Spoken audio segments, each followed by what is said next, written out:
Gente, vamos começar aqui. Eu queria apresentar vocês, né? A Gabi, a segunda vez está com a gente aqui na live da To Go Bag. Oi, Gabi, você Beto. é profissional de educação física, você é nutri também, e você também é formado em história, né? Que a gente gosta de falar tudo. E Gessé, fala seu currículo para nós aqui. Agora eu vou deitar para descansar, porque o currículo desse aí já sai cumprido. Bom, eu sou profissional de educação física, formado desde 2000, com experiência na área de treinamento de força. Trabalhei bastante como personal trainer em sala de musculação. Fiz duas especializações na parte de treinamento de força, né? Uma para grupos especiais, outra para musculação, condicionamento físico. E recentemente terminei o mestrado, onde eu estudei a metodologia de restrição de fluxo de sangue. Tenho experiência com preparação física, com bodybuilding, não como atleta, mas já acompanho alguns atletas e é isso. Já sou um pouco velho, vocês podem ver que eu sou meio antigo, assim, né? Dá uma raiva porque ele tem quase a mesma idade que eu. Né? Não, todo mundo aqui, viu? Não Vamos vou pular falar essa nada dessas parte. coisas. Não. Eu sou o mais velho aqui, com certeza. Gente, seguinte, Gabi, dá licença, eu queria perguntar primeiro para o Gessé uma coisa. Gessé, quanto tempo você começou a estudar sobre restrição de fluxo? Bom, eu fui fazer um curso em 2017 de atualização assim na área, né? E foi nesse curso que eu tive contato com o método, né? Com o método de restrição de fluxo de sangue, que na época era chamado de oclusão vascular, ainda chamam o método de oclusão vascular. Na realidade existe, né? A oclusão vascular mesmo, esse método, mas é um pouco diferente do treinamento com restrição de fluxo. Mas eu tive esse contato com esse método nesse curso e não foi em 2017, foi antes até. Porque Foi antes que eu te conheci? Porque foi em 2017 quando eu comecei a estudar efetivamente na USP esse método, né? Eu comecei o mestrado. Então, foi em 2014 que eu tive contato com esse método. E eu achei extremamente interessante o fato de você não precisar usar tanto peso. Não, peraí, calma aí. A gente tá falando de 2014. E eu falei com a Gabi também na mesma época, acho que foi por aí também que você começou a estudar isso faz tempo também, né, Gabi? Quando Foi no foi? mesmo ano, foi a minha pós. Eu fiz o TCC sobre isso. E é isso, na época era oclusão vascular. E era bem diferente, né? O equipamento era diferente. Eu até me interessei muito justamente por essas vantagens que o Gessé vai falar. Só que era uma coisa absolutamente inacessível para a gente colocar na prática, né? Para a gente usar na academia. E eu até contei a história para o Gessé que eu tentei buscar esse equipamento do Japão, tá? Essa metodologia do Japão. Eu fui até o Japão e, tipo, na época só existia um fabricante, que era o cara que criou o método, e tinha que fazer a certificação em japonês para poder comprar o equipamento mais barato por US$ 10.000 para trazer no Brasil. Ou seja, tipo, impossível. E aí entra o Gessé e revoluciona esse negócio todo. Então, ô Gessé, vamos falar pro pessoal aqui, outra coisa que eu queria perguntar, porque todo mundo está começando a falar agora sobre restrição de fluxo, então a gente tem visto bastante isso crescendo, né? Não tem muita gente falando ainda na internet. Eu também sou bem antigo nessa área da musculação e vejo muito amigo meu, treinadores antigos, alguns que deram de ombros, falaram isso é bobagem, isso não serve para nada e depois voltaram atrás, né? Até outro dia que o Gessé veio aqui na loja, a gente, pô, você viu que fulano falou aquilo? Nem vamos falar quem foi, né? Aí a gente foi pesquisar e o cara já tinha tirado o post dele, já voltou atrás também da ideia. Então, assim, Gessé, esse método é da década de 70, não é? É, exatamente assim, 1967. 67? 67, né? Tá. Ele inventou, né? Ele criou, o Dr. Sato, no caso. Né? O Dr. Sato. O nome do método é do que o Dr. Katsu. Sato... Katsu, né? Ele patenteou com o nome de Katsu. Né? Tá. Então, pessoal, vamos só para falar agora sobre o treino é o seguinte. O Gessé, ele tem a marca dele, a Mile State, que quando eu conheci num evento de fitness, né, com a To Go Bag e a Bulldozer, que é a marca da To Go Bag que a gente faz equipamentos esportivos, a gente se conheceu e depois dali começamos uma conversa para desenvolver. Na verdade, meu interesse era fabricar para ele os braceletes, porque ele estava comercializando isso lá. E depois disso, a gente veio desenvolvendo vários produtos para a Mile State e fizemos uma parceria aí da Bulldozer To Go Bag com a Mile State nas faixas de restrição de fluxo. Né? A gente já fez uns 3 modelos e estamos num que a gente considera que está bem resolvido agora para a aplicação do método. Eu tive o contato primeiro, Gessé, com esse método quando a Gabi estava estudando isso. E a gente treinava na mesma academia e ela chegou para me contar o que estava estudando. Eu tinha achado bem interessante, só que com o equipamento que ela falou dele, né? Falei, bom, é possível a gente usar isso daqui, né? Como é que a gente vai fazer? Né? Gabi, você conseguiu aplicar alguma maneira antes de conhecer o Gessé no método? Então, como eu falei, eu tentei trazer do Japão, como eu viajava para lá, né, algumas vezes, fui atrás e, como eu falei, era muito complexo, porque o curso é feito dentro dentro da empresa, é em japonês, eles não têm o curso em inglês. Você precisa dessa certificação para poder comprar o equipamento. E naquela época, 2014, 2015, custava $10.000 o menorzinho, o mais barato. E aí, então, eu poderia trazer para o Brasil.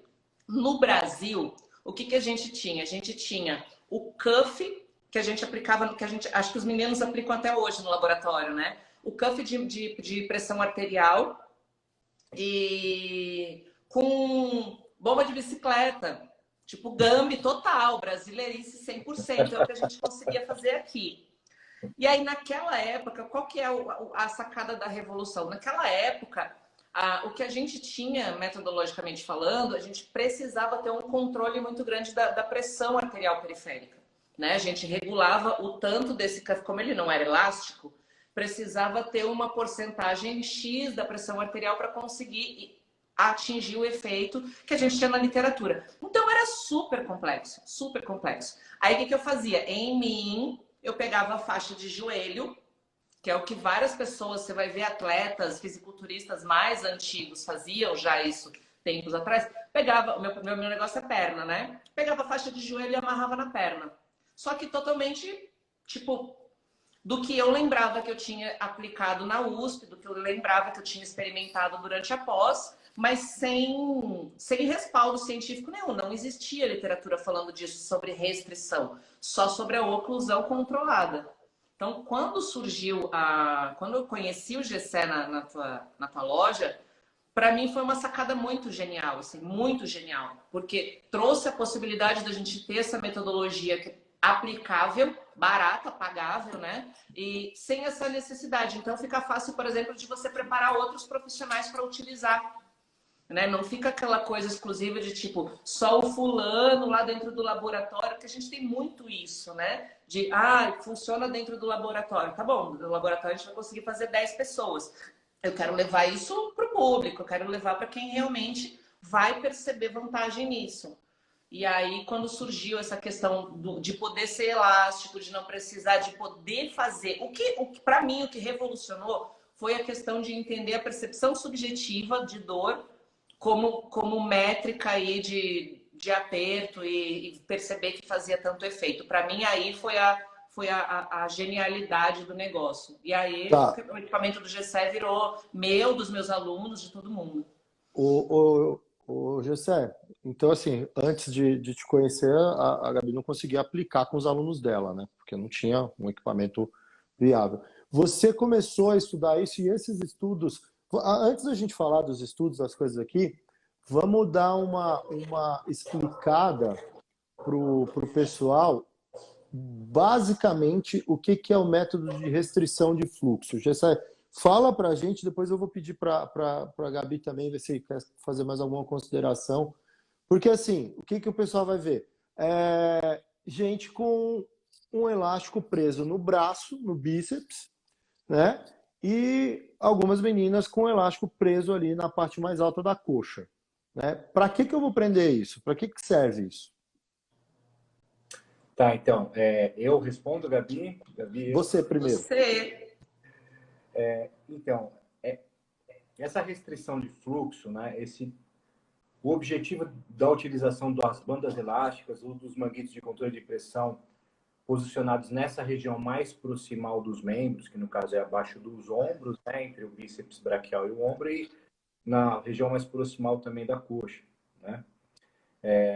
Eles têm como objetivo ocluir, agora eu estou falando de oclusão, o fluxo venoso, tá? Fazer um aperto, para ter uma oclusão do fluxo venoso e uma diminuição do fluxo arterial, tá?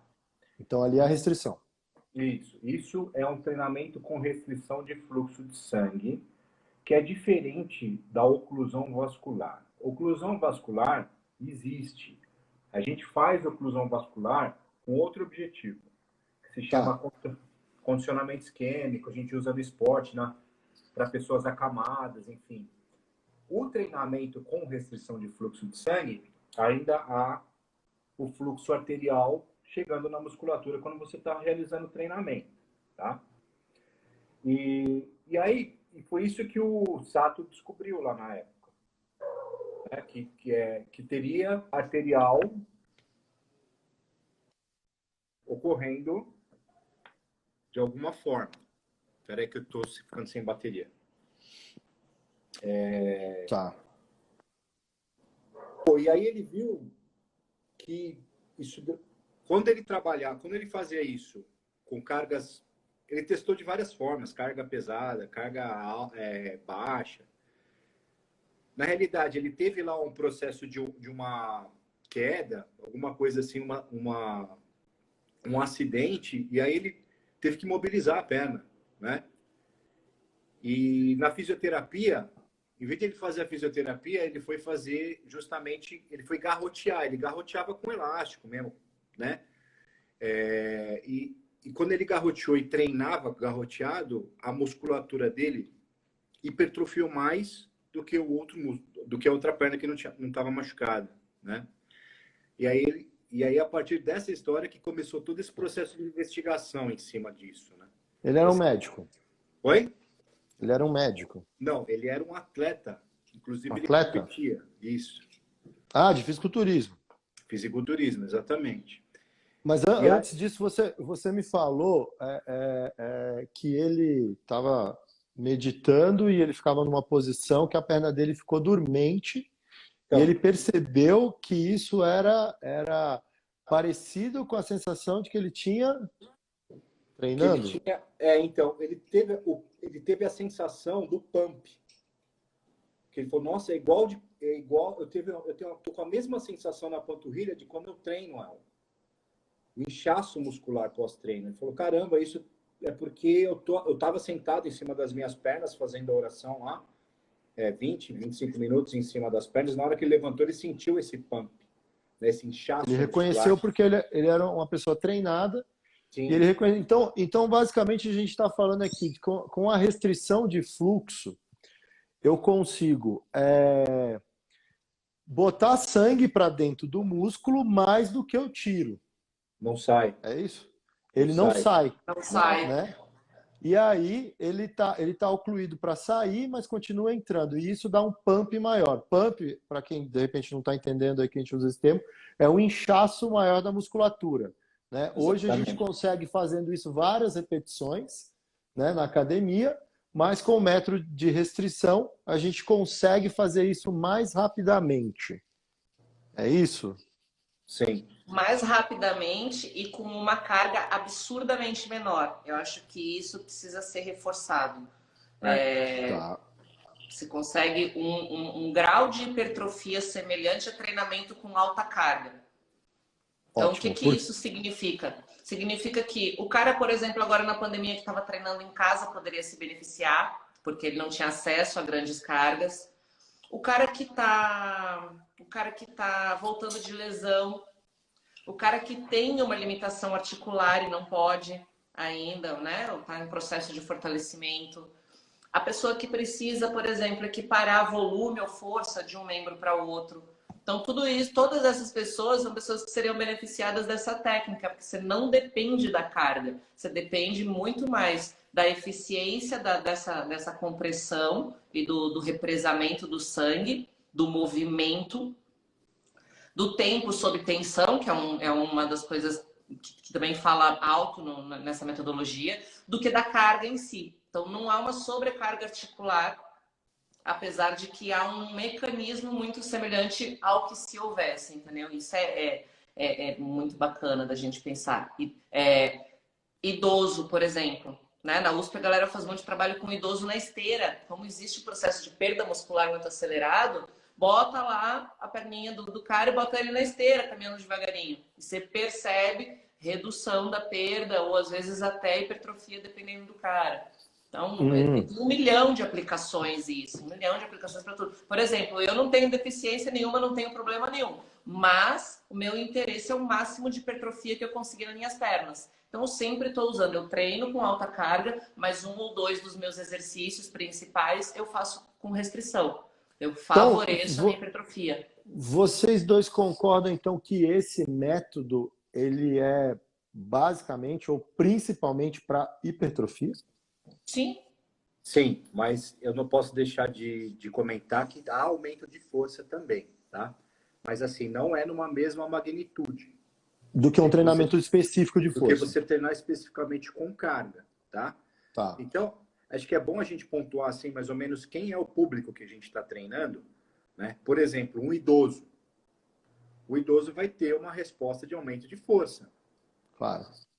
No meu mestrado, eu avaliei os caras e os caras treinando com 20% do RM, eles aumentaram a força. Mas é claro que o grupo que treinou com carga alta aumentou mais. Entendeu? Mas há também aumento de força. Mas o X da questão, em relação ao treinamento de restrição de fluxo, é a hipertrofia muscular. E outra coisa, a hipertrofia muscular, quando você treina com baixa carga e associada à restrição de fluxo, ela ocorre muito mais rápido. Muito mais rápido. Ô Gessé, eu lembro que quando a gente conversou as primeiras vezes, você tá meio que falhando aí. Tá, agora voltou. Ô Gessé, quando a gente conversou as primeiras vezes, eu acho que o que mais me despertou interesse nesse método foi quando você me disse que eu podia pegar uma deficiência minha, né, tipo panturrilhas, e treinar todos os dias. Normal, né? Panturrilha é deficiência de 90% das pessoas. Né? Menos eu. Não, você não tem. Menos a Gabi. Mas então, se eu fosse, por exemplo, a deficiência fosse bíceps, eu treino normalmente uma vez por semana, né? Poderia colocar isso todos os dias, 3 vezes por semana, 4 vezes por semana, e para conseguir melhorar esse grupamento muscular usando o método de restrição várias vezes na semana? Com certeza, poderia colocar 5 vezes na semana. E tem trabalhos mostrando que você pode fazer café da manhã e janta, né? Que é treinar de manhã o grupo muscular, depois treinar ele também antes de dormir. Nossa. Porque ele recupera em 6, 8 horas. Por que ele recupera mais rápido? Não tem rompimento de fibra, né, Carlos? Não. A baixa carga. Não tem o mecanismo é outro. E outra, o protocolo demora 5 minutos. Ô, Gabi, explica para o pessoal isso que você acabou de falar, por que a pessoa pode treinar de novo? Então, A gente tem aquela questão do treinar, ficar dolorido, esperar a recuperação, né? A gente sempre fala, o repouso ele é tão importante quanto o treino para poder ter a síntese proteica, para poder haver construção muscular. Isso porque o protocolo normal de treinamentos, ele sempre vai trabalhar com alta intensidade, ou em carga ou em repetição, até que haja lesão na fibra muscular. Precisa acontecer isso para esse estímulo existir, de acúmulo de nutrientes, supercompensação e aí o desenvolvimento da hipertrofia. No método de restrição, é baixa carga, é baixa intensidade. Você tem uma percepção de esforço grande porque está apertado. Então, é uma sensaçãozinha de incômodo bem menor, e aí eu vou falar para vocês por experiência, você também já experimentou, bem menor do que com o manguito. É muito suportável. Muito suportável. A galera tem medo porque acha que vai doer, que tem aquela sensação de latejamento. Só que é baixa carga e é baixa demanda no músculo. Não acontece esse rompimento da fibra. Na verdade, essa hiperfusão que acontece quando solta, aí tem uma série de outros mecanismos que vão desencadear a síntese proteica e o crescimento muscular, mas não o rompimento de fibra. Então, a recuperação é muito rápida. Se eu fizer hoje, eu não vou ficar dolorida hoje, eu não vou ficar dolorida amanhã. Se eu quiser treinar à noite, o meu músculo ele está recuperado. Na verdade, não é nem que ele está recuperado, é que ele não foi lesionado. Tá. Então, eu posso oferecer essa demanda várias vezes subsequentes e todas elas eu vou estar dando uma gotinha de estímulo para que aconteça assim, se proteica hipertrofia. Tá, eu entendi, Gabi. Agora é o seguinte, você me explica aí, por que a gente pode treinar aí várias vezes? Como é que você não teve rompimento, igual a Gabi explicou?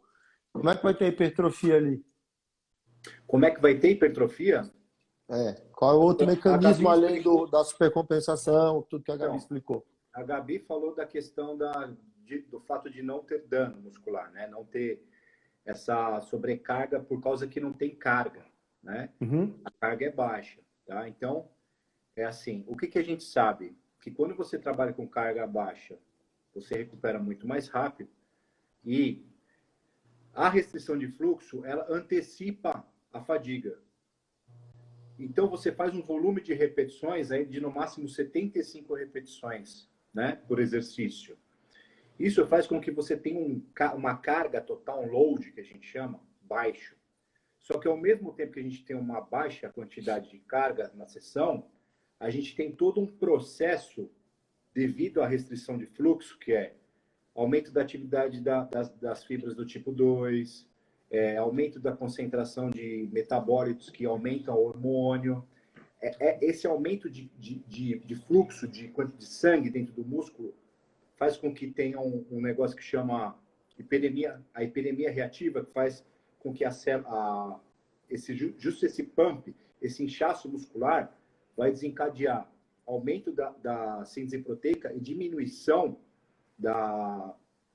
do catabolismo, né? Que é a degradação proteica, tá? Entendi. Então, para você ter ganho de massa muscular, é sempre uma relação positiva entre a síntese proteica e diminuição da degradação proteica. Então, parece que com essa estratégia, você tem isso ocorrendo de forma mais rápida, contínua, e a pessoa podendo repetir o trabalho muscular num período de tempo menor. E justamente isso que faz com que a hipertrofia ocorra mais rapidamente até, né? Mas assim, os trabalhos têm mostrado que isso realmente ocorre, tá? Em indivíduos treinados, parece que também acontece, mas não é assim, tipo, eu vou fazer isso o mês inteiro. Não, é estratégia por blocos de treinamento, né? Da periodização. Exatamente, parece que tem que ter uma periodização por trás aí, quando o objetivo é fazer o que a gente chama de trabalhar com alta frequência, né? Vou pedir 10 segundos, espera aí que eu já volto, vou desligar o negócio aqui. Eu deu para escutar o bule de chá dela que tá fervendo. Então, aí esse trabalho de alta frequência, né?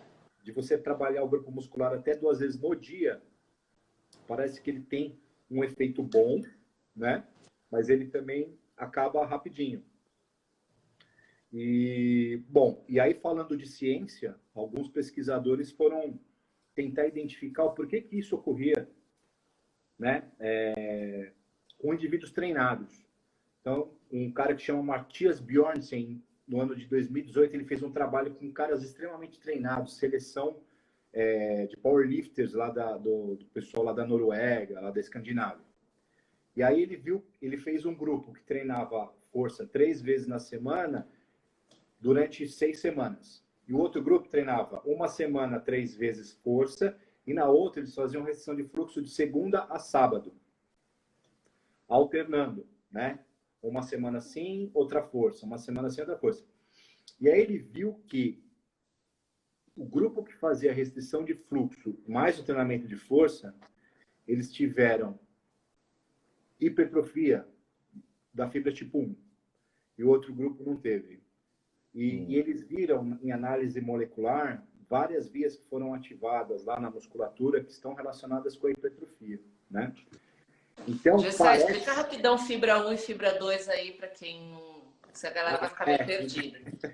Então, a gente tem, teoricamente, 2 tipos de fibra, né? Uma fibra 1, que é uma fibra lenta, que ela tem morfologicamente um tamanho menor e ela responde mais a um estímulo de resistência, né? Ela tem padrão enzimático mais aeróbio. E a gente tem uma fibra tipo 2, que é uma fibra mais de força. Apesar que essa fibra tipo 2, ela é subdividida em vários outros tipos de fibra, né? Só que ela tem, morfologicamente, ela é maior e ela responde mais ao treinamento tradicional de hipertrofia muscular, né? Que é esse treinamento onde a gente usa uma carga média para baixa e vai até a fadiga com o número de repetições aí, que isso daí é até tema para uma live, né? Falar, de 12 a 8, de 15 a 20. Putz, a gente está vendo aí que hipertrofia acontece em qualquer faixa, né? Qualquer faixa, né? E aí essas fibras tipo 2 parece que elas respondem mais, né, ao treinamento de hipertrofia tradicional.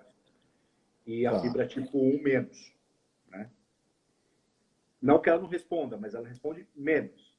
Então, quando você tem o treinamento a periodização tradicional, independente do modelo que você vai usar de periodização, né? Que aí também seria um assunto para falar muito, que é modelos de periodização, mas enfim, independente do modelo, teoricamente você vai ter mais resposta das fibras tipo 2, aí você vai ter uma hipertrofia. Aí, quando você tem a fibra tipo 2 associada a uma resposta maximizada da fibra tipo 1 também, parece que tem um efeito a longo prazo que pode beneficiar o atleta que depende de hipertrofia, que no caso quem é? O bodybuilder. O fisiculturista. Fisiculturista, né? E a diferença, assim, tipo de 4, 3% a mais no músculo do quadríceps, né? E esse é um último trabalho que foi publicado agora por um cara que chama Matthias Honig. Nicholas Honig. Se você quiser o artigo depois, eu nem sei se você leu ainda, Gabi, mas é bem interessante. É justamente para falar qual que é a aplicabilidade prática da restrição de fluxo pro esporte do fisiculturismo. Ô Gessé, te interrompendo aqui. Né, a gente tem que avisar também que a Gabi é atleta de fisiculturismo também, né? Às vezes quem entrou agora não sabe. Avisar, é só ela ficar de pé. Não dá, tô de agasalho, eu tô de roupa de vovó Mafalda. É só entrar no Instagram dela que vocês vão ver, né? Mas olha só, quando a gente fala de gente normal, porque fisiculturista não é gente normal, a gente sabe que é tudo doido. Fisiculturista não é gente normal. Bom. A gente fala que nem a gente, né? É verdade, assim, tem muita gente que fala, vocês já devem ter escutado isso, né? Fala assim, que o fisiculturista é a Fórmula 1 do esporte de força, de musculação, né? Porque eles costumam testar muita coisa antes de os estudos aparecerem sobre aquele método, né? Então, quando a gente está falando aí do Dr. Katsu, que foi em 1968, que conseguiu perceber esse pump que ele teve na panturrilha, porque ele ficou numa posição que fez essa restrição de fluxo sanguíneo na panturrilha dele, ele conseguiu fazer um paralelo com o treinamento, né? E aí ele passou a procurar uma maneira de repetir isso intencionalmente, né? Então, quando a gente isso, claro, que está buscando, sempre quando a gente fala de fisiculturista, ele está buscando mais hipertrofia, sempre, né? Ele sempre tá indo atrás disso e o cara desenvolveu esse método com esse objetivo. Mas hoje eu tenho visto que do restrição de fluxo, pouca gente usando no treinamento, né? Cada dia está aparecendo mais, mas eu vejo muita gente usando em recuperação de lesão, né? Sim. Voltando lá para o nosso mundo do fisiculturismo, lá tem até um documentário daquele ator que fez o último filme contando a história do Schwarzenegger, que é o Paulo von Moger, que é um moleque que é muito parecido com ele. Ele rompeu o bíceps. E uma das cenas daquele Generation Iron tem ele fazendo a fisioterapia dele lá com restrição de fluxo. Só que ninguém dá atenção para aquilo ali, né, na hora que passa, né, porque quase ninguém conhece, né?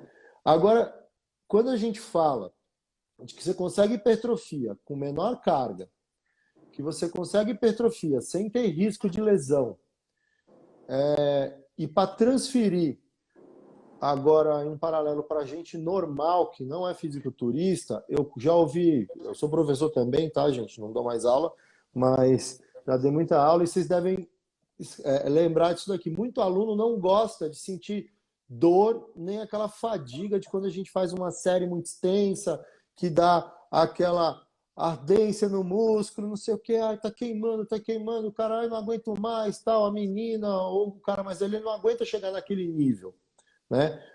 A restrição de fluxo seria uma saída para quem quer ter hipertrofia e não sofrer tanto daquele jeito? Então, acredito que não. Acredito que a restrição de fluxo, ela só não vai ter essa sensação também, né? Vai ter esse estresse metabólico que chama, né?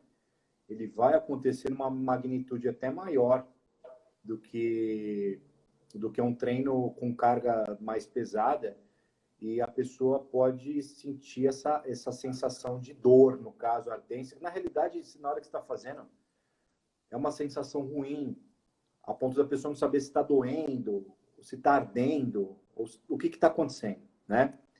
Então, mas assim, isso é treinável. Não, cada vez vai ficando mais fácil de passar por essa fase. Você vai aumentando seu limiar. Os receptores de dor, lá, essa resposta de dor, ela vai diminuindo com o efeito repetido do treino, né? Então, é algo que, tipo, dói no começo, né? E depois para. Sim. Né? Mas, assim, é a dor na hora do treino, que é diferente da dor muscular. Depois. Você faz um treino e você quase cai da escada na hora que você está descendo da academia, né? Por causa de... Né? Então, é diferente, é outro esquema. Então, ele pode ficar menos dolorido pós-treino. Pós-treino, mas durante o treino ele sente... Igual. É assim, cara. Durante ele vai sentir um pouquinho. Vai sentir bastante. São dores diferentes, né? E cada pessoa tem um limiar de dor maior ou menor de acordo com a situação. Então, a gente que é treinado em força, por exemplo, eu, por exemplo, eu resisto muito bem à dor da carga. Uhum. Então, você vai botar 5, 10 quilos, eu vou treinar até a última repetição, se for 6, 8, 10 repetições, muito bem, com aquela dor. A dor, essa dor do acúmulo metabólico, ela é a mesma. Se me der uma série de 20, 25 repetições, eu, Gabriele, tenho um limiar de dor mais baixo nesse tipo de dor, que é essa ardência, esse formigamento, tipo, começa, que é o que a maioria dos alunos sentem. Sim. Essa dor ela é até um pouco aumentada, porque quando você interrompe a série, você tá com a faixa e essa dor não para. Quando eu tô treinando, larguei o equipamento ou parei de executar o movimento, essa dor ela vai aliviar, eu vou reperfundir, eu vou limpar esses metabólitos e quando eu recomeçar, eu recomeço meio que do zero. Tá. Entendeu? Então, isso é um fator limitante para quem tem essa sensibilidade à dor, mas é que nem o Gessé falou. Com o tempo, você vai ganhando resistência, como ganha resistência para treino, né? Normal. Mais longo, para séries mais longas. Por isso que a gente periodiza, justamente para desenvolver o aluno nessas várias capacidades. Então, e assim, é usado no hospital, tá? E é usado com idosos. Ou seja, olha Eles aguentam, né? Não, eles vão fazer. Eles fazem porque para eles é importante ter massa muscular, ter força. Então, o benefício que você tem com o método é maior do que o evento em si, da hora da sessão do treino, né? E outra, você não precisa começar fazendo o protocolo tradicional da literatura, que é uma série de 33 de 15. Você pode começar fazendo 2 vai evoluindo. Vai evoluir, vai sentindo, vai soltando na pausa, e aí com o tempo você vai deixando o elástico ou o mandito preso entre as séries, né? Que isso dá uma diferença no resultado final, né? Então, porque eu vejo o pessoal falando aí, eu faço restrição de fluxo sem manguito. Não sei se a Gabi já viu, que o pessoal faz isometria 20 segundos, né? Fica parado lá, aí acumula bastante metabólito e aí o cara começa a fazer movimento até a fadiga e fala que isso é restrição de fluxo, né? Só que essa restrição só acontece na hora da contração. Você para de fazer exercício, o fluxo volta, né?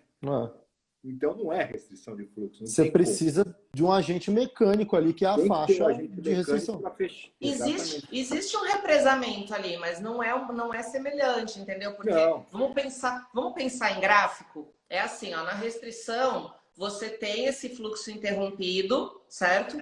Vamos dizer, falar em volume de sangue no membro, tá? Eu tenho o fluxo interrompido, volume de sangue no membro ao longo do exercício, ele vai fazendo assim, ó. Ele vai subindo, subindo, ou ele para no intervalo, e ainda assim teu coração continua bombeando, então ele só vai para cima. O volume de sangue só vai diminuir no final do exercício. Quando eu tenho essa compressão muscular através ou da cadência, da imposição da cadência ou da isometria, ele acontece. Mas ele vai fazendo assim, ó, ele vai oscilando, dá uma caidinha, sobe, dá uma caidinha, sobe, que é o mecanismo natural do nosso corpo. Existe um processo hipertrófico também? Existe, esse é o mecanismo natural da hipertrofia. É isso que a gente faz no treinamento. Eu vou depender mais de carga, eu vou depender mais de uma série de fatores que a gente usa para montar o treino. Mas não é a mesma coisa, não dá para dizer que é a mesma coisa. São objetivos parecidos, mas mecanismos totalmente diferentes. Eu pensando aqui, eu também ouvi algumas coisas desse outro dia. A gente está falando, pessoal, que a gente desenvolveu 2 faixas de restrição de fluxo, né? Uma para a perna e outra para os braços. E muita gente já me perguntou, falou assim, só serve para o braço ou vai servir para o peito, para as costas, para o ombro? Porque quando a gente fala disso, da restrição ali no membro ali em cima no braço, quando a gente está falando, essa sensação é bem clara do pump, do sangue que está preso ali no bíceps ou no tríceps. Tem ação, Gessé? Tem algum estudo que fala que vai ajudar no peitoral, nas costas, no ombro, que são musculaturas que estão depois da faixa? Tem alguns estudos que mostram já. Não é um só, né? E o mecanismo é o mesmo? Então, o mecanismo é especulatório, né? Assim, o que eles fazem? Eles analisam um exercício lá, pré e pós, supino e agachamento, por exemplo, com a restrição de fluxo. E aí tem uns 4 ou 5 estudos aí que mostram que os caras hipertrofiaram, além de hipertrofiar o tríceps e o quadríceps, eles também tiveram um efeito no deltoide e no peitoral, hipertrofia, aumentaram, né? Comparando com o grupo que não fez a restrição, teve diferença de 6, 8%, assim, de hipertrofia em coisa de 6 semanas, maioria dos estudos, tá? Então, esse efeito existe. Agora, se eu for especular o mecanismo por trás disso, alguns autores defendem o seguinte, que como você está fadigando o músculo, né? É a minha tese. Da sinergia, os músculos motores primários, no caso, o peitoral e o deltoide, eles começam a aumentar a ativação. São mais exigidos. Isso. A eletromiografia mostra, tem um estudo do Lenick 2018 que mostra que tem mais ativação mesmo, né? E tem uma outra teoria por trás, que é a teoria do efeito autócrino parácrino. O que é isso? É quando você faz um treino, exercita um grupo muscular, ele tem uma produção de hormônio, né? Tem um hormônio que vai para a corrente sanguínea e tem um hormônio que é produzido no próprio músculo, que chama MGF. Esse MGF ele tem uma ação autócrina, porque ele produz o hormônio, e parácrina, porque ele doa esse hormônio para o músculo que está do lado. E aí ele vai atuar no tríceps, produziu esse MGF, que vai atuar no deltoide, que vai atuar no peitoral e vai auxiliar aí no processo de aumento da síntese e diminuição da degradação. E isso a longo prazo vai acabar se transformando em massa muscular. Existem essas teorias, tá? São teorias que o pessoal acha, mas assim... Eu, particularmente, não sou desse time aí, não, tá? Eu, não, também fala você, Gabi. O padrão de execução que fica alterado. Então, mas eu sou do seguinte time. Mas é especulação. Pré e pós. Treinou. 8 semanas depois aumentou? Tá bom. Tá valendo. O resultado tá aí. Tá valendo. Tá aí. Se vai ser autócrino, parácrino, eletromiografia, é legal saber, é ótimo. É muito Ô, Gessé, rapidinho. O Silvio Giroto está perguntando aqui se esse estudo foi feito com fisiculturistas ou para alunos de musculação iniciante. Eu já tenho, nem sei quem foi o grupo, mas eu imagino que seja com gente normal, né? Porque a fisiculturista nem deixar estudar, deixa ser, né? Então, teve um estudo de caso com fisiculturista em 2010. Esse que você falou por acaso não foi com fisiculturista? Não foi com acho que era isso que ele perguntou. Acho que foi isso que ele perguntou. Não, ó, Silvio, não foi com fisiculturista, foi com gente normal.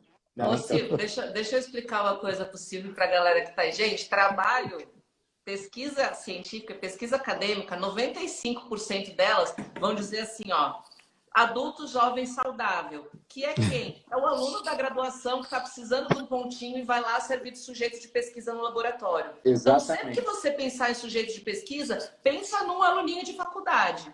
Raras vezes, assim, é muito xarope fazer pesquisa com outro tipo de público. Muito xarope. Difícil achar, né? Você tem que fazer essa coleta, você tem que ir atrás das pessoas, você tem que manter elas no protocolo. O cara que está precisando de nota, ele vai ficar 3, 8, 10, 12 semanas indo lá, porque ele quer aquela nota, ou ele quer a vaga no laboratório, ele quer alguma coisa.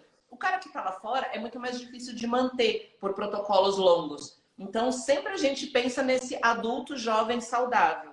E aí, depois, quando a gente pensa em públicos mais específicos, por exemplo, fisiculturistas, você vai ter, assim, uma amostra pequena, um estudo de caso, entendeu? Alguém que se interessou em contribuir e ir até o final. Mas são poucos trabalhos. A gente tem que pensar na questão prática, sabe? É difícil colocar isso em prática. Ainda mais em fisiculturista, que a maioria dos comitês de ética não aprova, né?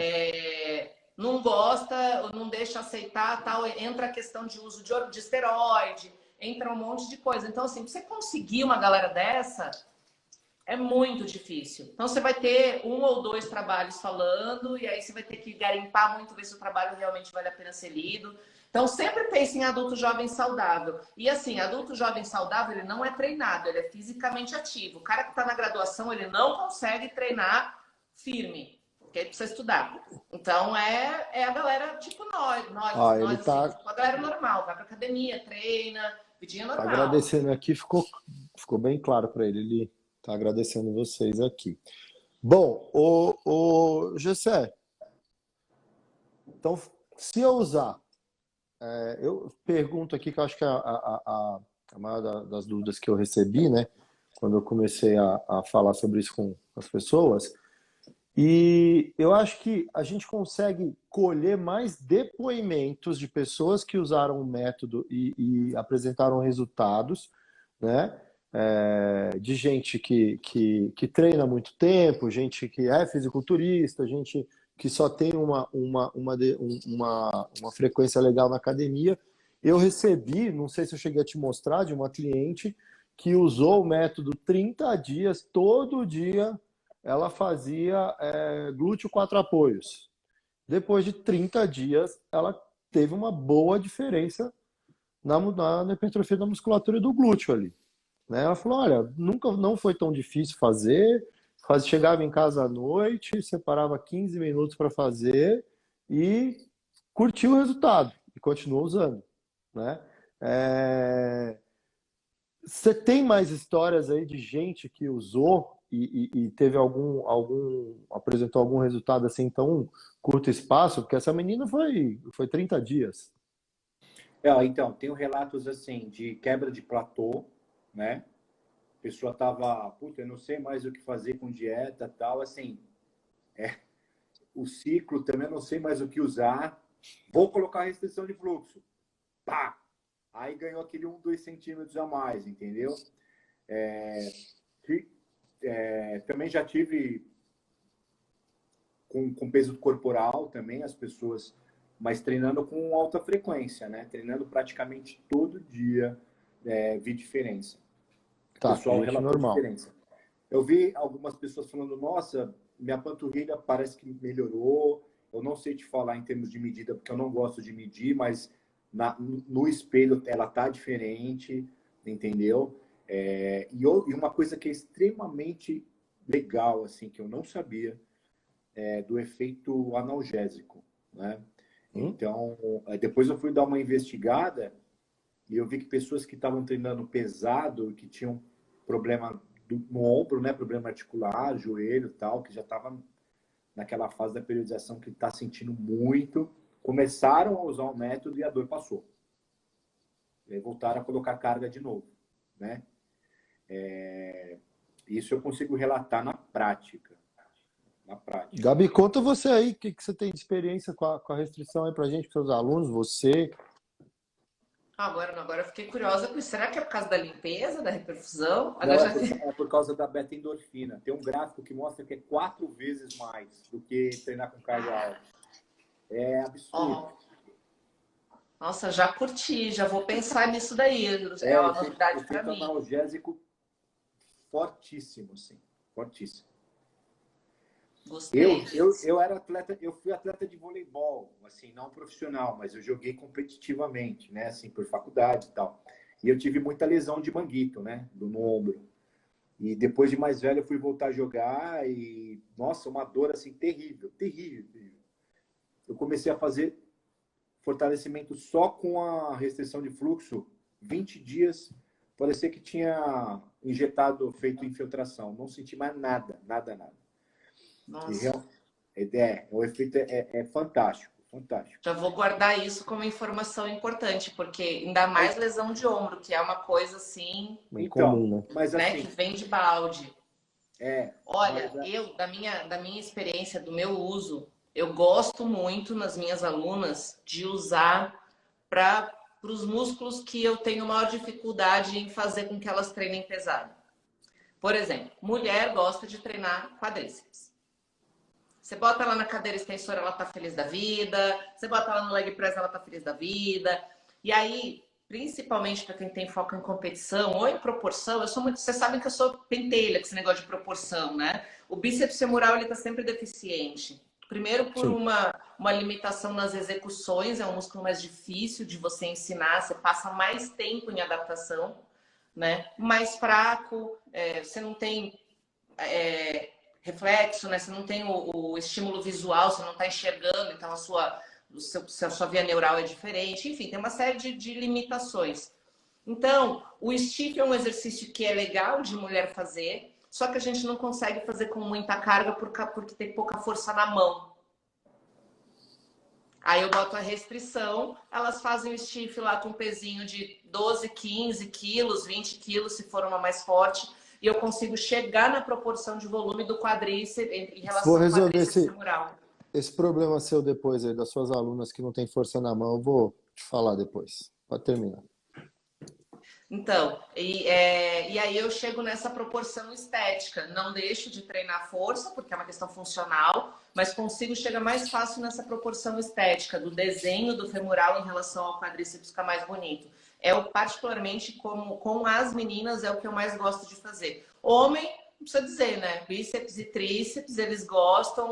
E homem é engraçado, é mais tranquilo em certos pontos, porque eles têm meio que tesão da dor, né? Então tá doendo, ele tá sentindo que ele tá crescendo, e o braço tá inchado, que é o tesão do cara, daí ele já olha. Então é muito mais fácil, você dá a faixa pra ele e fala, velho, vamos crescer essas bracetas aí. E eles já vão, muito mais fácil. A mulher é mais tem mais fragilidades, é mais sensível para algumas coisas, né? Tem certos cuidados. Mas essa estratégia do stiff, o Gessé me passou uma bisete, lembra?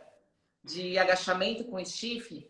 Cara, absurdo, absurdo. É que precisa de meninas mais resistentes, mas assim, o resultado é impressionante. Com 5 quilos de cada lado da barra, bisete agachamento com stiff, tipo, dá uns 8 minutos o protocolo inteiro e, cara, em 4 semanas a menina tá muito, muito volumosa. É muito A bonito perna de ver. mudou. Muda muito. Foi fácil, Gabi, você começar a aplicar com as suas alunas? Elas aceitaram numa boa? Ou algo assim, não vou colocar isso na minha perna, isso vai me fazer mal? Você teve alguma resposta assim? Não, elas não têm medo disso. Elas têm mulher que tem medo de dor. Ah, tá. Aí você usa, cara, e aí vamos falar que estamos no quintal de casa, né? Você joga sujo. Aí tem duas coisas, eu jogo na chantagem emocional. Primeiro, elas me usam muito como exemplo, né? Eu falo, velho, se eu quero um objetivo e o objetivo é meu, é a minha vontade, é o preço a se pagar. Eu já paguei. Você não quer uma perna parecida? É aqui, ó. E outra, a dor de ficar ruim, de ficar feia é maior do que essa. Então você vai aguentar. Vamos fazer uma data. Você sabe que eu não meço palavra, né? As minhas alunas elas já estão acostumadas. Eu falo, ó, ficar pequeno é pior, ficar desproporcional é pior. Vamos fazer uma adaptação lenta. E aí sempre é assim, primeiro um intervalo pequeno, experimenta, tipo traficante de droga. Experimenta, vamos lá, doeu muito? De 0 a 10 quanto é que doeu? Doeu 6. Brinks, trombose morre. Não dá trombose, já te expliquei, Silvio. Aí depois faz 2 séries, aí aperta mais um pouquinho, e aí você vai fazendo, tipo, demora uns 2 meses para você convencer a menina. Só que assim, ó, quando ela vê o resultado, aí ela nunca mais nega. Quer usar direto. Só para te falar aqui, ó, nas suas alunas aí que tivessem forças na mão, e eu também, quando dava aula, não gostava de passar muito exercício como avanço, afundo, ali que as meninas tinham que colocar muita força na mão para não desenvolver trapézio ou não aguentava segurar. Na Bulldozer, agora a gente acabou de lançar um colete para carga que a sua aluna vai vestir e a gente vai colocar o peso nela. O peso Eu tô vai ficar no maluca tronco. nesse negócio, eu já vi, eu tô louca pra dar uma passada aí. Passa aqui que você vai ver. Eu Então a gente resolve esse problema. Em vários sumôs, vários sumôs. A gente vai resolver vários, mas depois a gente vai fazer uma live só para falar desse produto. Hoje a gente está falando das faixas, né? Voltando aqui, eu estava assim, querendo deixar mais claro para o pessoal esse método de restrição de fluxo é para qualquer um.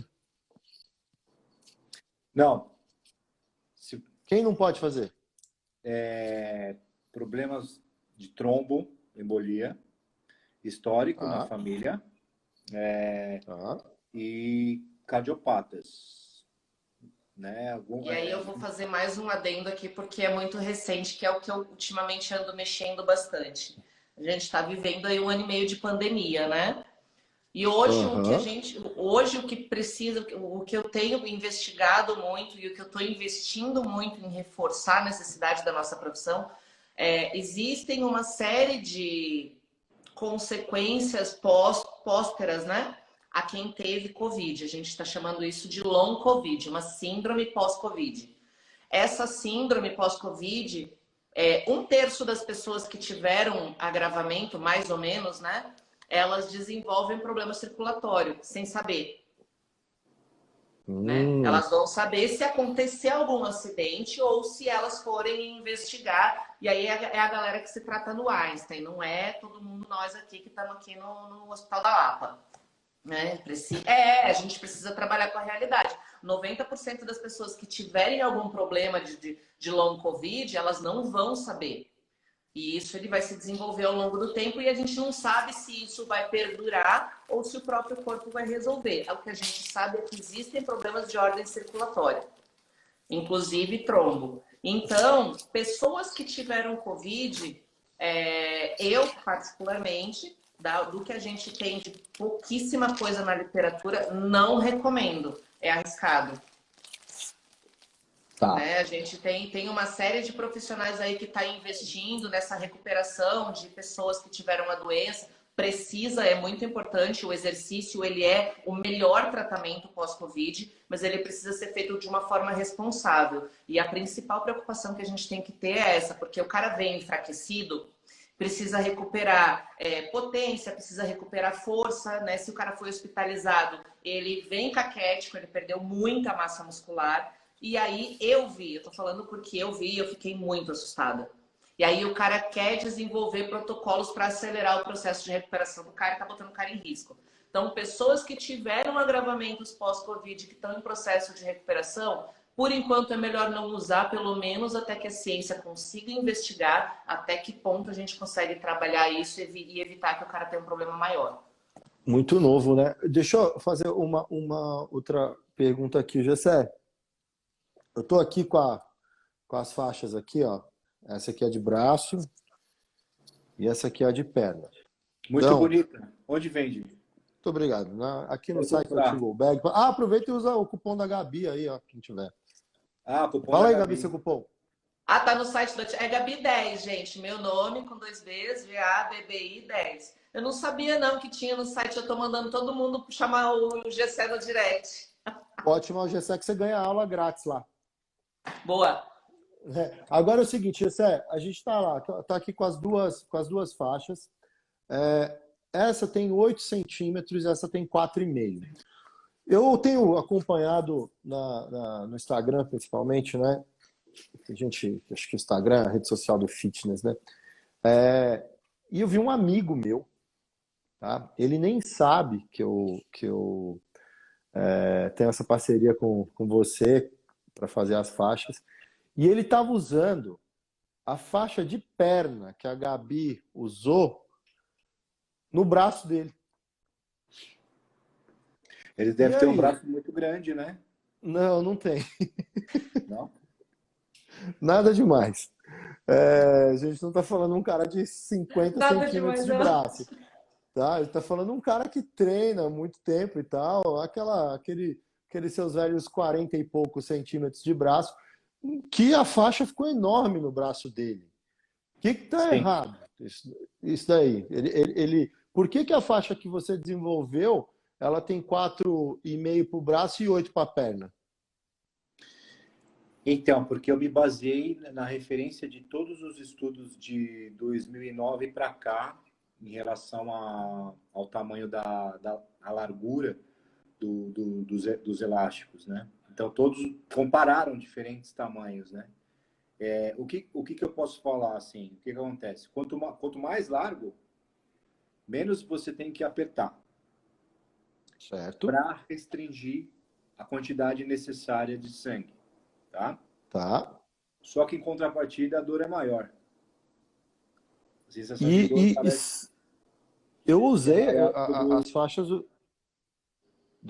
As faixas aqui, interrompendo um pouquinho, as faixas na perna e no braço, e assim, eu não coloquei a faixa de perna no meu braço, mas ao ver aquilo ali no Instagram dele, me parece que causa até uma limitação mecânica, porque fica uma faixa gigantesca enrolada no braço, e assim, a flexão do braço, o bíceps não vai contrair direito, o tríceps não vai contrair direito, que parece que ele está realmente empacotado ali.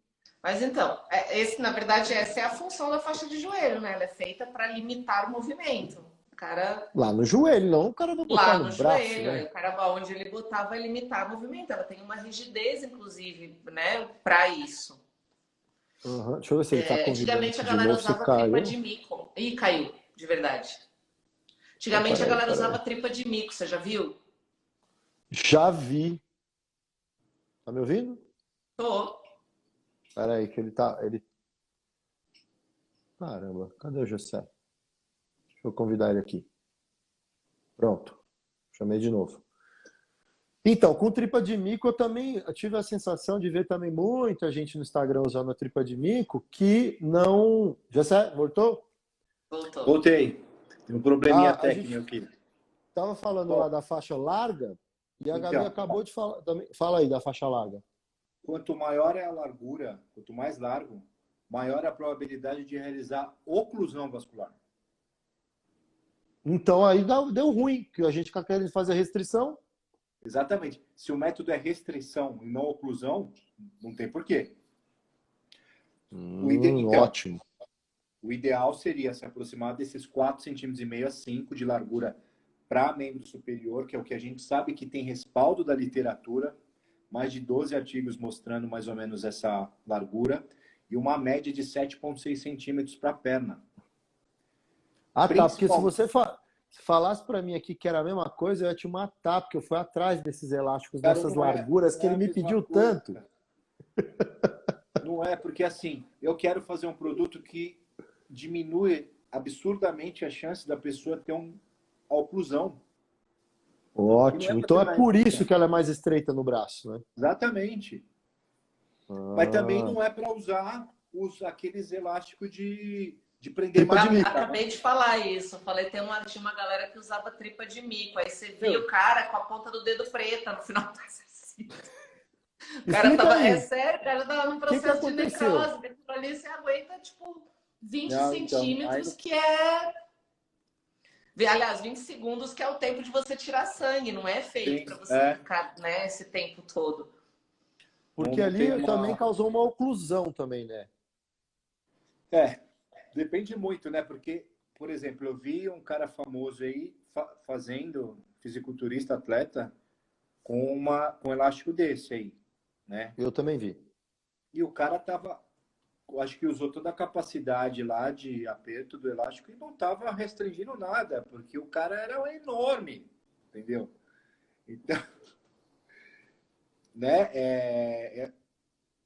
Assim, tem que ter pelo menos esses 4 centímetros e meio, 5 centímetros para ter um efeito interessante aí. Então, deixa a gente falar um pouco aqui, ó. Então, pessoal, o Gessé, ele pesquisou bastante sobre isso, estudou bastante sobre isso para chegar à conclusão dessas duas larguras nas faixas aqui, né?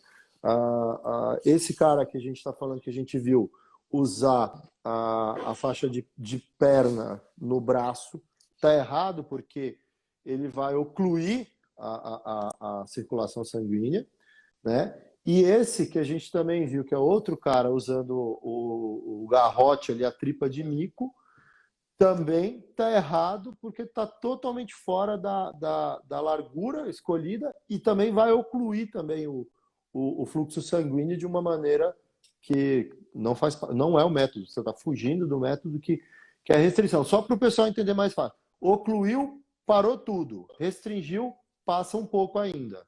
É isso? Exatamente. Você tem que pensar que esse elástico da tripa de mico, ele tem uma capacidade, você sabe que a gente usa ele para treinar.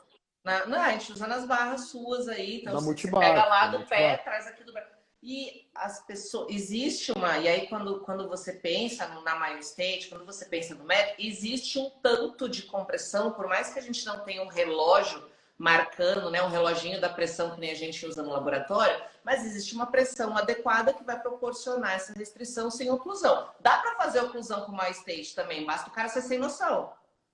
Dá. Né? Só que com esses elastiquinhos não precisa ser muito sem noção, porque o elástico ele vai continuar te comprimindo.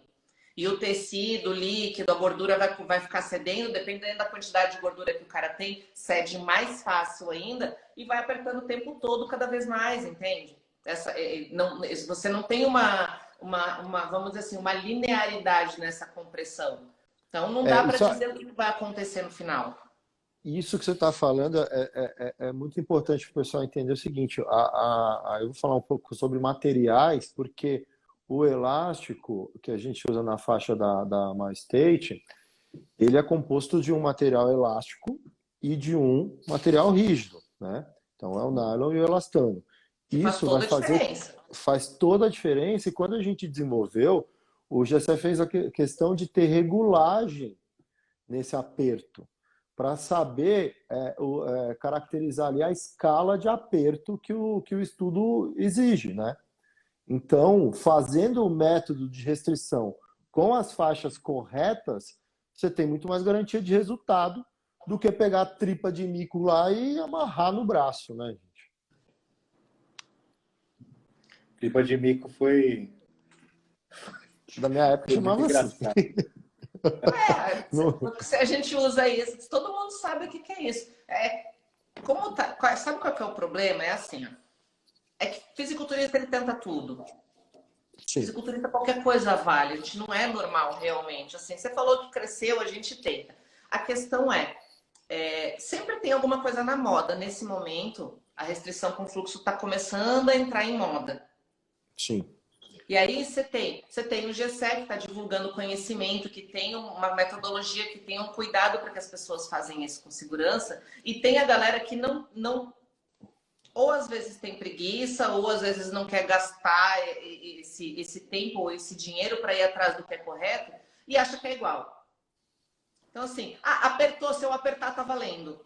Cara, as coisas começam muitas vezes no mundo do fisiculturismo com a gente fazendo cagada na academia, né? A gente faz, eu acredito que dá certo, eu vou fazer. Alguém mais inteligente ou pelo menos com vontade de fazer isso de uma maneira mais segura, vai pegar isso e vai levar para o laboratório e vai descobrir qual é o mecanismo e qual é a maneira que vale a pena de que isso seja feito.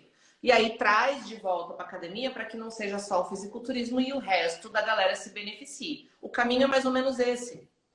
E aí a galera quer pular todas essas partes e dizer assim, o fulano fez, cresceu esmagando, eu vou esmagar que vai dar certo. Não precisa. Ele pode fazer? Pode. Pode dar certo? Sim. Mas ele está abraçando junto com a possibilidade de dar certo a grande chance de ter um problema. Que a gente já fez todo esse percurso para evitar que aconteça. Não, e então agora, não custa nada, gente... usa o material certo, não é mais caro. Antigamente era super caro, eu acabei de falar. Agora não, o equipamento é barato, vale a pena, ele dura uma vida inteira. Faz o negócio direitinho, sabe? Custa. E a gente está falando de duas empresas aqui que se uniram para fazer isso, que é a MyState e a To Go Bag Bulldozer, na sua linha de equipamentos, que a gente tem responsabilidade também sobre o que a gente está oferecendo, né? A gente não está oferecendo uma porcaria de um produto que o cara vai chegar lá e ter um risco de machucar ali durante o treino dele. É uma coisa que foi pensada, né, para aquilo, é uma estudada, coisa que foi desenvolvida especificamente para aquilo. Então, a chance de você se dar mal com aquele negócio ali é mínima. Tá minimizado, né? Tá minimizado. Então, eu acho que o pessoal vai conseguir ver daqui para frente sobre a restrição de fluxo cada dia mais, né? E a gente tem aqui tanto a Gabi quanto o Gessé para falar bastante sobre isso, tirar muita dúvida, né? Eu queria ver até vocês falando mais. O Gessé não, o Gessé já fala o tempo inteiro de coisa. Eu queria ver mais a Gabi falando, né, de restrição, que eu acho que vocês são pioneiros nisso, né? Eu escutei os dois falando a primeira vez praticamente no mesmo ano, né? Era uma novidade para mim, eu não conhecia, né? Então eu acho que a Gabi já estava voando aí no método, foi até no Japão e eu estava criando curiosidade. Tá vendo? Mas aí você veio aqui, ó, como é que fala? Veio pela Pelas beiradas, assim, né? ó, comeu de ladinho, foi anos-luz na frente. Quem revolucionou o negócio foi você. Então, eu tive muita sorte na realidade, né? Porque quando eu comecei a estudar, que eu vi o preço, né? Falei, nossa, mas eu vou ter que mandar fazer um esfigmomanômetro, né? Lá no laboratório a gente encomenda lá, o cara faz, tal, tem um valor. Agora o Katsu é surreal. Como um professor de educação física vai comprar um Katsu? Não, é? eu tô 10 falando, mil eu tô dólares. falando 10 mil dólares em 2014, Carlos. 10 mil dólares na época, era tipo 35 pau. E era assim, ó, 35 pau, o basiquinho. O basiquinho, mais fuleirinho. E aí tem uma outra coisa que a gente tem que pensar. É um equipamento eletrônico que vem do Japão, que ninguém conhece, que você vai trazer no Brasil e você tropeçou nele, deu um piriri, você perdeu os seus 10 pau. Entendeu? Porque ninguém vai saber consertar aquele negócio. Era realmente impraticável.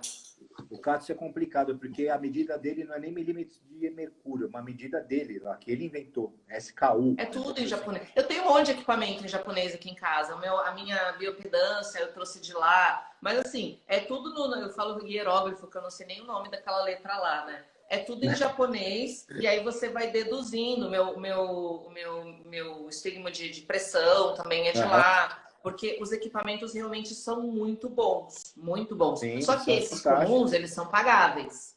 Um carro não era, não sei hoje se é. E é como eu falei, assim, a certificação exigida, você tinha que falar japonês, né? Não é falar japonês e entender arigato, sayonara, sumimasen. É, tipo, entender o que os caras falando, responder a prova para os caras te fazer valer o teu conhecimento. Então, não tinha como, não tinha. Quando houve essa transformação... E assim, o equipamento, que nem o Gessé falou, que a gente criava, né, gambiarra no laboratório, imagina eu ou o Gessé chegar na academia para atender o cara com o esfigmo na mão, um negocinho de bicicleta, amarrar o cara e assim, aquilo perde pressão ao longo do movimento, você tem que ficar olhando no relógio, batendo a mangueira e cuidando da execução do cara. Tipo, não dá, a gente faz isso em Sem 4 chance. pessoas no laboratório. Não Então, dá. hoje o que a gente tem é uma possibilidade de fazer uma coisa com segurança, praticável, pagável e que a gente sabe que tem super efeito.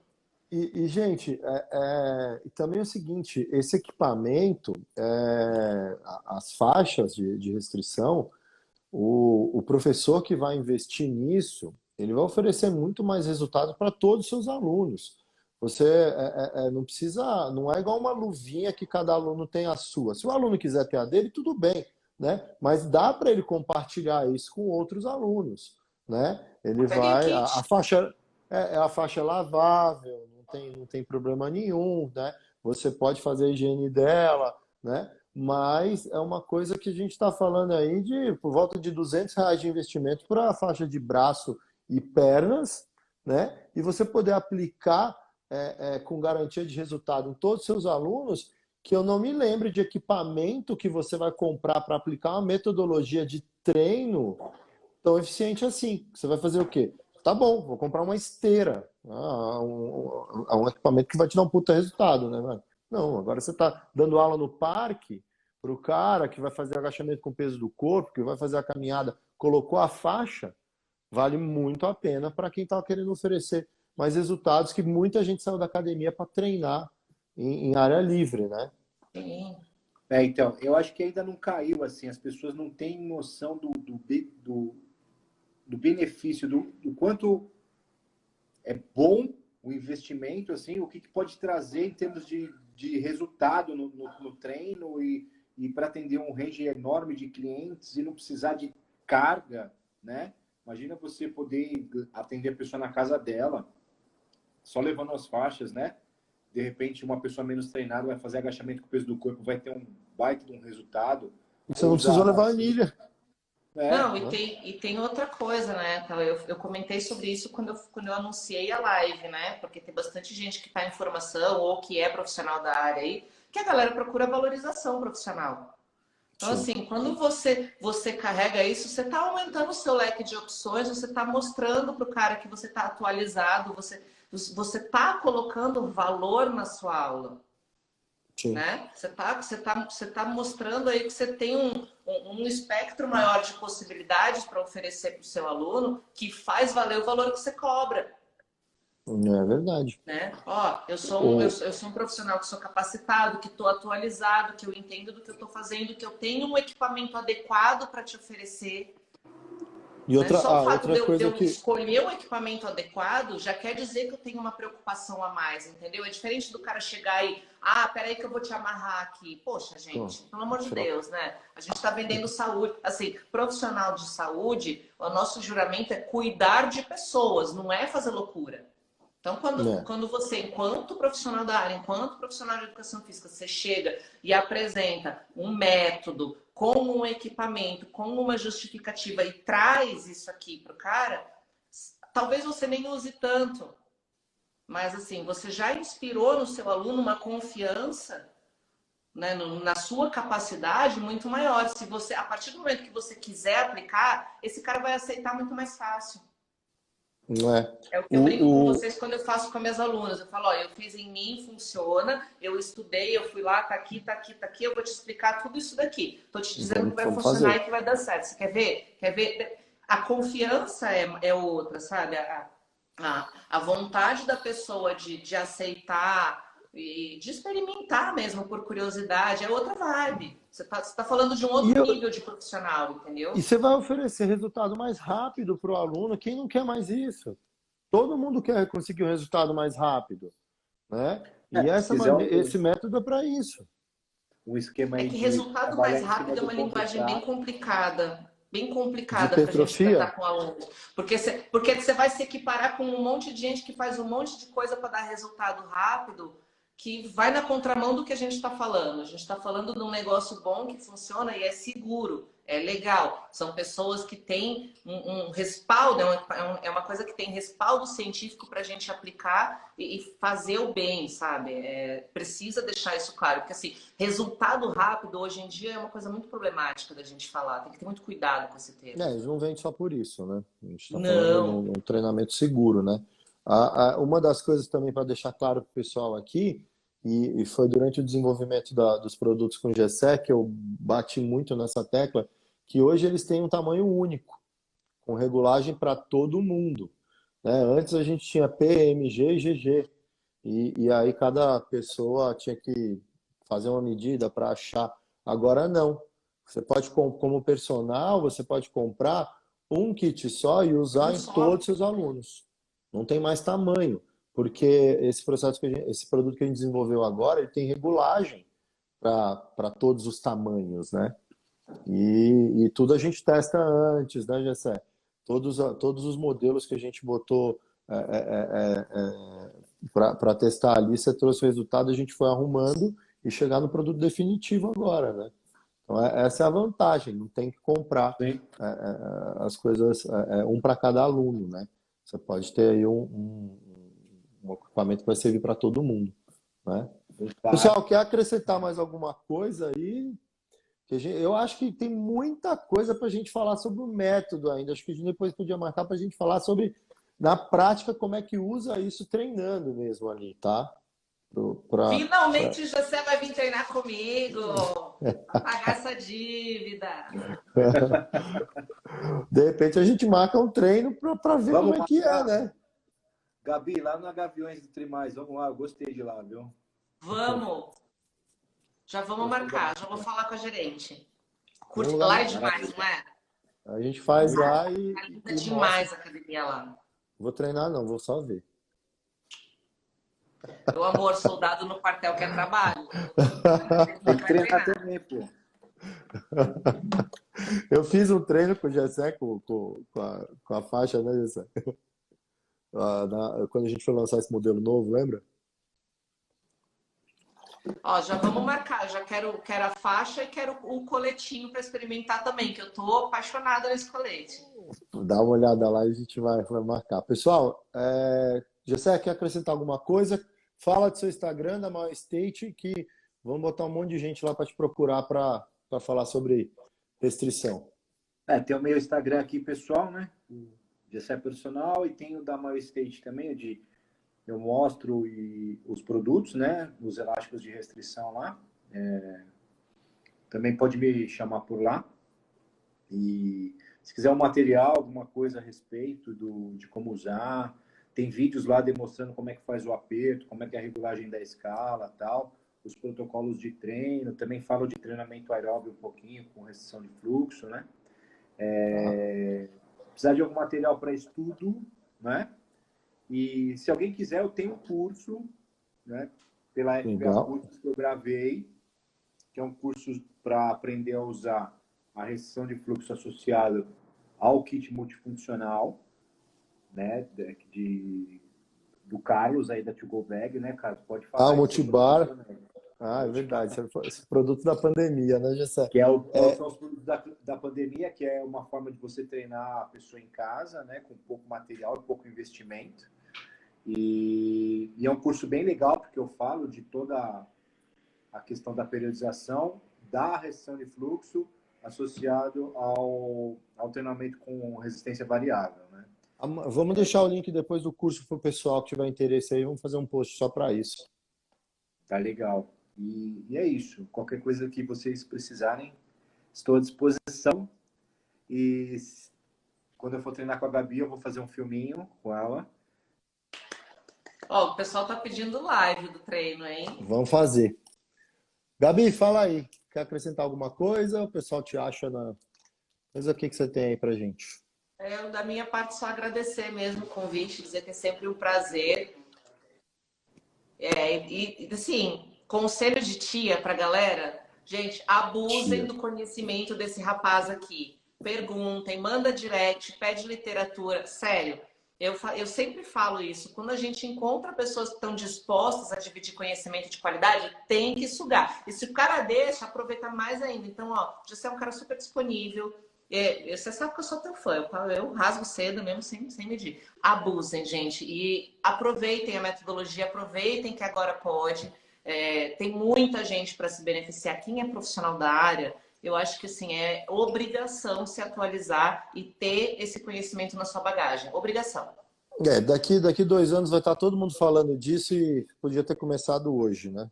Então, daqui 2 anos vai estar todo mundo falando. Quando aparecer um Big Brother usando isso daí, aí o pessoal fala, nossa, que novidade! E a gente já está falando aqui, ó. Estamos à frente do tempo, hein? Gente, obrigado. Vocês dois são grandes parceiros aqui da To Go Bag, da Bulldozer. Vocês estão em casa sempre que precisar de qualquer coisa, conta com a gente aqui, tá bom? Obrigada, meus amores. Um beijo. Valeu, já vou ver o treino, hein? Pode ver, avisa a gente. Com certeza. Tchau, até Beijo. mais. Beijo. Tchau, tchau. Falou, Carlos. Falou, José.